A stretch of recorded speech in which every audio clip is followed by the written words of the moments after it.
এরপর শ্রীরাম সেই কাঠবিড়ালিকে আশীর্বাদ করে বললেন যে ভবিষ্যতে যখনই আমার কোনো বড় কাজ হবে তখন সেখানে তোমরাও থাকবে এবং ওই কাজে অংশগ্রহণ করবে। তোমাদের সাহায্য ছাড়া কোনো কাজ সম্পূর্ণ হবে না।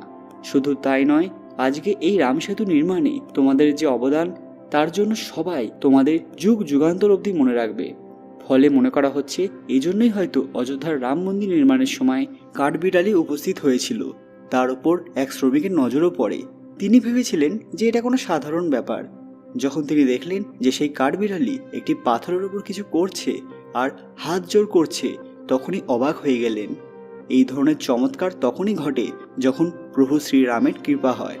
এই রাম সেতুর ঘটনা আজও মানুষকে ভাবিয়ে তোলে, কারণ এর সাথে জড়িয়ে রয়েছে বেশ কিছু রহস্য।